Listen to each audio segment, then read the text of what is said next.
Hey guys, so welcome to Head2Head Battles. It's your boy, Skin Jojo, here for another video. That rhyme, right? If you guys haven't read the title, I'm making another Sky Striker fanboy video. So another Sky Striker video, eh?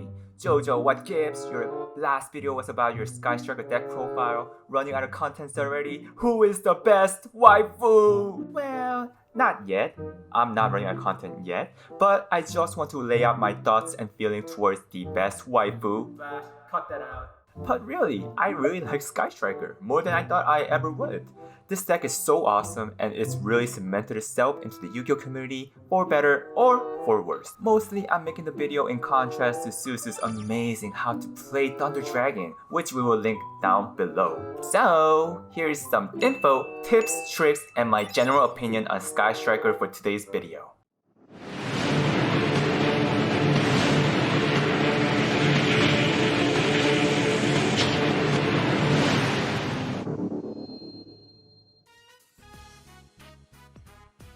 Sky Striker was released in the 2018 set The Dark Savior, along with For Hire, and I just love the lore that comes attached.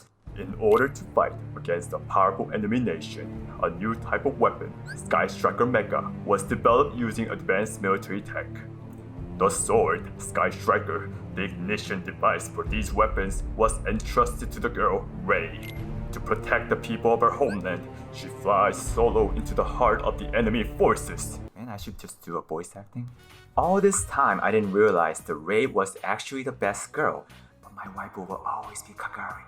So, fun fact, the word Sky Striker translates to Splash Katana, which literally all Sky Striker Ace monsters are carrying, so be proud of the little fact that you just heard. If I have to put Sky Striker into perspective, it's like a military Air Force strike where it's not just one strike but multiple coordinated attack to take advantage of the war situation.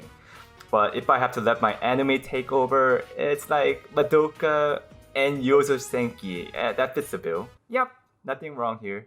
Moving on. Lores and release date aside, my thoughts on Sky Striker is that it is a control heavy deck that can easily take the duel and put it into your favor.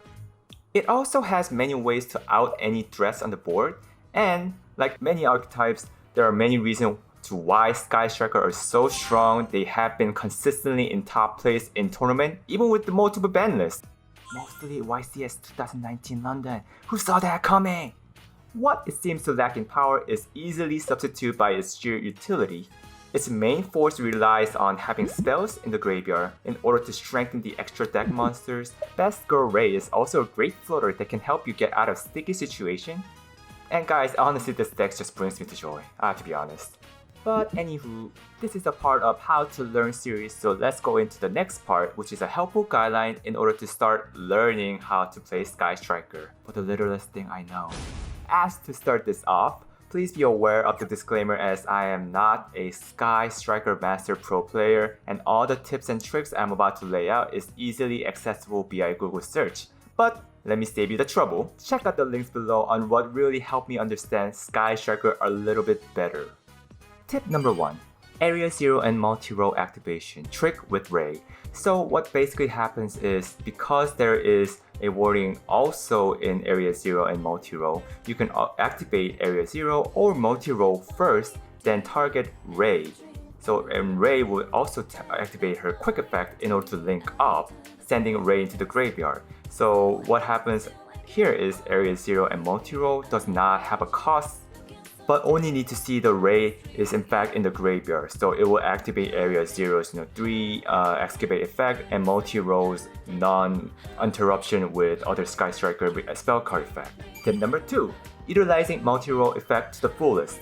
So you activate the multi-role, your opponent cannot interrupt your card. So you play how many Sky Striker spell card you have, let's say you use 3, and at the end of the turn you'll be able to retrieve 3 different named Sky Striker spell card and set it to the field, but once it activates in the next turn, this card will be banished. So make sure this is like the end turn kind of thing. You're trying to kill off the opponent, and multi-role is a great way to actually deal critical attack on enemy.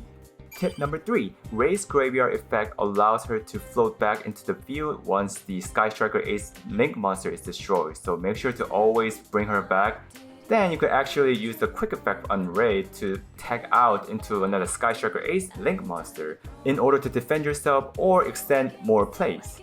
Tip number 4, Kagari's effect Bait during the battle phase. Let's set the stage.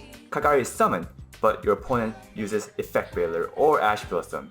Bam! You just lost the ability to get the card from your GY. So to counter this, you should have other Link monster like Hayate or Shizuku in the battle phase just clash against an enemy monster. Sure, you lose the life point, but you could use the graveyard effect from Raye to tag her back in once the first Link monster is destroyed. Use a quick effect on Raye in order to summon Kagari, and Kagari will be able to get the card from your GY. Keep in mind that this only actually works on Effect Veiler and not Ash Blossom or Ghost Ogre. That literally just stops everything, so I hate those cards. Tip number 5, Hayate's quick effect trick. So let's set the stage. It's your first turn, you're not allowed to attack, but you don't have Sky Striker Raye. But in fact, you have Hornet Drone that you could tag out with. So let's just summon Hornet Drone and let's tag it out with Hayate. And let's just end the turn right there because we don't have any other extender. On the next turn, your opponent will likely attack Hayate. In the instant that happens, Hayate's effect immediately activates, enabling you to send Raye into the graveyard. Right when the resolve Hayate is destroyed, and Raye could activate her effect from the graveyard in order to float back into the field, and bam, you're welcome, Raye's in the field. Tip number 6, Shizuku effect along with Multi-Role. So Shizuku's effect only works in order to retrieve the card from the deck that's not in the graveyard. So setting the stage, you have Multi-Role in the field. You also summon Shizuku on this turn, and you have 1 engage in the graveyard. If you activate Shizuku's effect, you cannot get engaged. So instead, let's just activate Multi-Role to set engage back into the field. Then activate Shizuku's effect to retrieve engage from the deck to the hand. And boom, you have 2 engages. Tip number 7, Widow Anchor. So Widow Anchor's first effect is you negate the target monster's effect. And then if you have 3 or more spell cards in the graveyard, you take control of the target. It only lasts the turn was activated, but you could do several things with it, like attacking your opponents or link it up to your extra deck monster. You guys are smart, I don't have to tell you what to do, the world is yours. Which leads me to the next topic. Tip number 8, on a matchup against a mirror Sky Striker, of course you know what to do, you know Sky Striker by heart, you are the player. But you're also afraid of enemies' Widow Anchor. So most of the time you just have to wait until your opponent uses the Widow Anchor. On the instance your opponent targets your monster, use your own Widow Anchor on the same targeted monster. So what will happen is, because your anchor resolved first, your opponent's anchor does not resolve, which means that they cannot take control of the monster. Boom! Denied! The last tip, which is tip number 9, is just remember that there is always a secondary effect for all Sky Striker spell cards. Like Afterburner and Jamming Wave, they also have secondary effect. Afterburner instance, you destroy opponent's monster, then you could destroy opponent's spell or trap. And likewise for Jamming Wave, if you destroy a spell trap card, then you could destroy opponent's monster. Therefore, it's -2 all the time if you have the bonus enabled. So make sure you always have 3 spell cards into the graveyard. Oh my god, that was a lot of tips. But let's just go straight into the weakness of the deck. And let me just spell it out for you. It's spell card. I thought it'd be really fun to put a joke here. Don't look at me like that. Yes! The main drawback of the deck is that if you cannot activate any spell card, the deck is pretty much useless. But that's what the side deck is for. Also, if the opponent banishes any of my monster or spell card, I have no means to get it back. And shutting down the graveyard will also work against Striker players. There are also specific ways to shut down Striker, including but not limited to 1. Hand Trap, Ash Blossom. Ash Blossom is a card that I love to hate but hate to love because it works against me but it also works for me. But I mostly hate it because it stops card like Engage from searching my deck.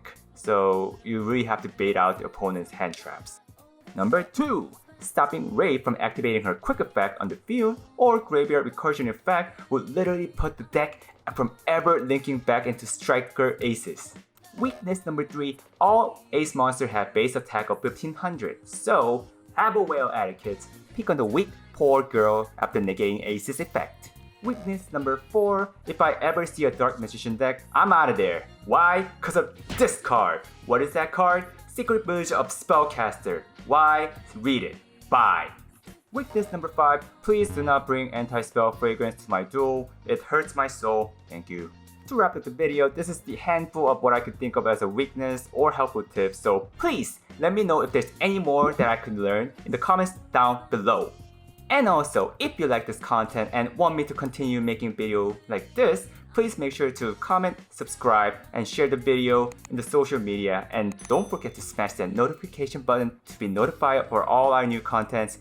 And I think you should also press on the all instead of personalized, because I think YouTube is really cracking down on the subscribe button along with the notification button. It's essentially making all the viewers do more work in order to be notified of content. It's really sad how YouTube is cracking down on it, but what can we do? We are just the content creators. But anyhow, stay warm, stay safe. This is Jojo from Head2Head Battles signing out.